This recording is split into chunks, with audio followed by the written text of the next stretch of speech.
Hi all, ನಮಸ್ತೆ. ಏನು arrangements ಮಾಡ್ತಿದ್ದೀನಿ ಅಂತ ನೋಡ್ತಿದ್ದೀರಾ? ಆ್ಯಕ್ಚುಲಾಗಿ ನಮ್ಮ ಪಾಪುಗೆ 7 ಮಂತ್ಸ್ ಕಂಪ್ಲೀಟ್ ಆಗುತ್ತೆ ಇವತ್ತು. ಸೊ ಅದರಿಂದ ಫೋಟೋಶೂಟ್ಗೆ ಅಂತ ರೆಡಿ ಮಾಡ್ತಾಯಿದ್ದೀನಿ. ಸೊ ಇವತ್ತು 7 ಮಂತ್ಸ್ ಕಂಪ್ಲೀಷನ್ ಆಗಿರೋದ್ರಿಂದ ಶ್ರೀನಿವಾಸನ ಗೆಟಪ್ ಮಾಡೋಣ ಅಂತ ಪ್ಲ್ಯಾನ್ ಮಾಡಿದ್ದೆ. ಸೊ ನಾನು ರೆಡಿ ಮಾಡ್ತಿದ್ರೆ ಜಾನ್ಸಿ ವೀಡಿಯೋಗೆಲ್ಲ ಹೆಲ್ಪ್ ಮಾಡ್ತಿದ್ಲು. ಈ ವಿಡಿಯೋ ಎಲ್ಲ ಜಾನ್ಸಿನೇ ಮಾಡ್ತಿದ್ದಿದ್ದು. ಮನೇಲಿದ್ದಿದ್ದ ಹಾರಗಳನ್ನೆಲ್ಲ ಯೂಸ್ ಮಾಡಿಕೊಂಡು ಡೆಕೋರೇಷನ್ಗೆ ರೆಡಿ ಮಾಡ್ಕೊತಿದ್ವಿ. ಸೊ ಹಾಗೆ ಹಾರದಲ್ಲೇ ನಾನು ಚಕ್ರ ಮತ್ತು ಶಂಖನ ಸಹ ಮಾಡೋಣ ಅಂತ ಪ್ಲ್ಯಾನ್ ಮಾಡ್ಕೊತಿದ್ದೆ.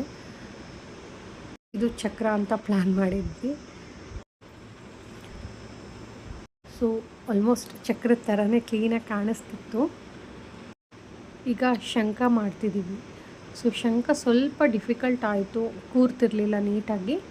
ಬಟ್ ಸಮ್ಮವು ಪ್ಲ್ಯಾನ್ ಮಾಡಿ ಹಾಗೆ ಸ್ವಲ್ಪ ಅರೇಂಜ್ ಮಾಡಿದ್ವಿ ಕೂರಿಸ್ಲಿಕ್ಕೆ.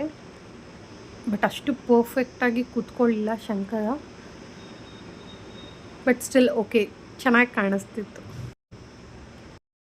ಫೈನಲ್ ಬ್ಯಾಕ್ ಡ್ರಾಪ್ದು ಔಟ್ಕಮ್ ಬಂದು ಹೀಗಿರುತ್ತೆ.